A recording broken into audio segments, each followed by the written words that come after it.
So in a lot of communities north of Delmar, the population is probably at least 40 to 60% people over the age of 65 years old. And they've been in these communities for 40, 50 years.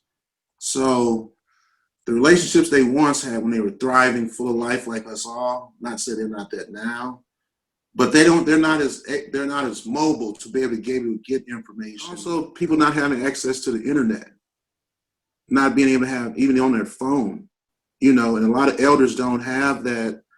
They don't have that technology to connect with the rest of the world as a lot of us are able to do such. So that's also a hindrance on them not being able to get all the information. As you all may know, a lot of elders like to read newspapers and things in their hands, and they're not able to do that. And COVID, once again, has stopped the door-to-door type of canvassing. Missouri in general has among the most restrictive voting laws in the nation, even in the best of times. And with COVID, rather than taking some very simple steps to make voting accessible and safe, uh, our state government, chose to make things more complicated and in a way that really disenfranchises communities that aren't super dialed in.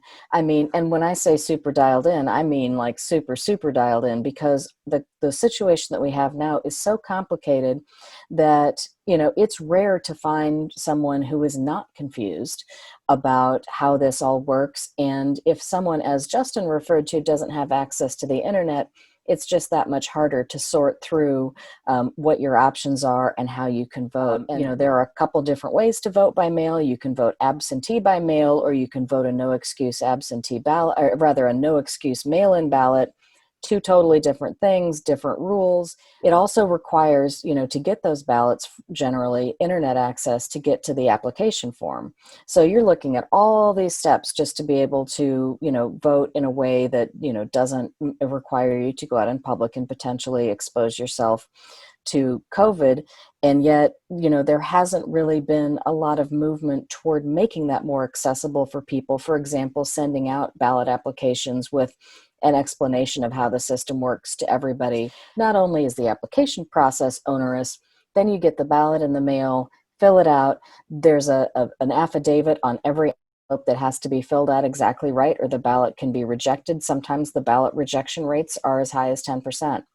And, people, cast that ballot expecting that it's going to count. Not only does it not count, but the voter never knows that it doesn't count, because Missouri law doesn't require the election authority to notify the voter when the ballot is not being counted due to a defect. So let me answer that, but let me do a little bit of a preamble to kind of put this issue into its broadest context. I think a lot of us have this view that voting in America is kind of fair. Everybody gets to vote. There's one person, one vote. And that's the way it is. And this misinformation or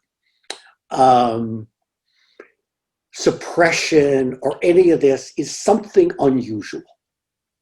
While in fact, voting in America has been deeply contested since the beginning of the United States. I mean, John Lewis, who lives in heaven now, talked about the right for voting to be the most fundamental right. And he was expressing because the people he was represented were essentially disenfranchised.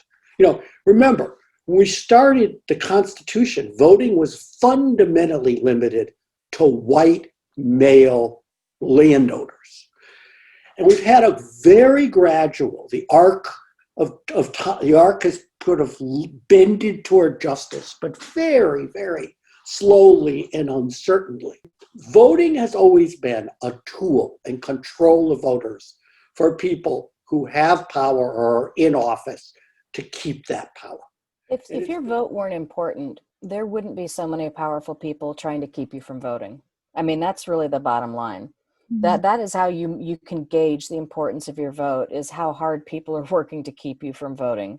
So people are working overtime to do that, and you really have to go ahead and cast your ballot. Right now, it does involve some extra effort because of the way things are set up, but there are also ways to change that going forward, and your vote can help change that.